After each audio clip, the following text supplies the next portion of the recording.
Çfarë mendon sot që një skraparli është duke u gjykuar?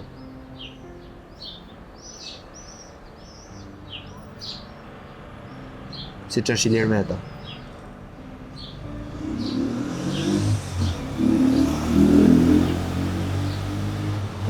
Ndoshta po gjykohet më shumë se sa duhet. Këtë beson? Po. E ke njohur vetë personalisht? Jo, nuk e kam njohur personalisht, por nga jati ti, kur unë në ato vite që kam qenë me kancer, më ka ndihmuar, më ka shtruar një 2 javë. Te Nën Tereza edhe më vinte ditë për ditë në spital. Më ka ndihmuar shumë jati i Ilirit. Nuk e harroj kurrë. Më vinte ditë për ditë në spital. Vërtet? Po. Të njëjtë personalisht? Po, më njëjtë personalisht nuk i ishim bërë në vëmjet tezës time. Se në skrapar, teza ime edhe Regjepi, jati i Ilirit, kanë qenë komshi der. Edhe shkoni shumë me një tjetër. Çfarë mendon ti kur një çift divorcohen?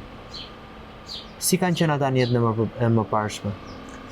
Zakonisht çiftet që divorcohen kanë probleme karmike.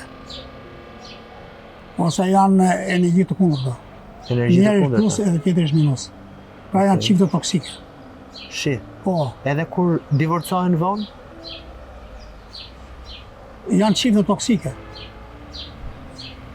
Një pjesë durojnë edhe vazhdojnë, edhe çfarë bën helmon një tjetri, por zakonisht minusi helmon plusi. Minusi helmon plusin. Po, se njëri është plus e tjetri është minus. Kush është në marrëdhënien Iliri Monika plus minus? Nuk i di, si njoh, nuk i njoh të dy. Flas me çfarë mund të kuptosh ti? Ja, është diçka që unë nuk i njoh. S'mund t'i jap Një përgjigje. mendim për ta. Ja, Berisha me Lirie.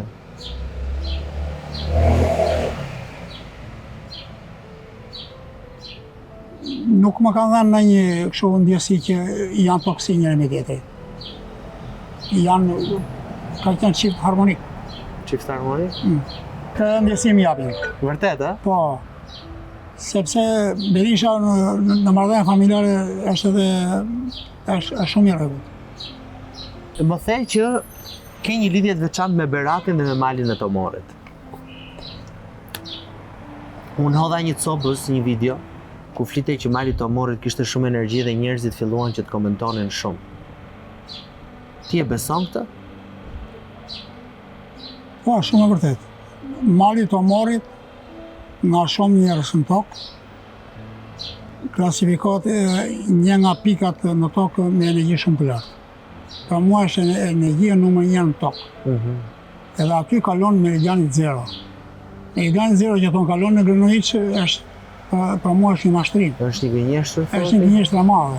Po pse na kanë gënjur? Pra ai po ka shumë arsye. Si për shembull? Arsye ka jo vetëm te mali i Tomorit, por për shumë gjëra të tjera në lidhje me komin shqiptar, me ADN shqiptare. Ka shumë sekrete bota, janë banë sekrete shqiptare dhe botës. Se cilët janë shqiptarë, nga vinë shqiptarë, cilët janë shqiptarë, edhe cila është historia e tyre, cilët ka qenë ata. Ka shumë sekrete. Sekretet më të mëdha janë në Vatikan. Janë në Vatikan, sekretet për popullin tonë. Po edhe ka edhe në vendet të tjera. Po mirë, ti mendon që është privilegj që je shqiptar? Është privilegj shumë i madh. Sepse shqiptarët nuk rridhin nga Iva dhe Adami.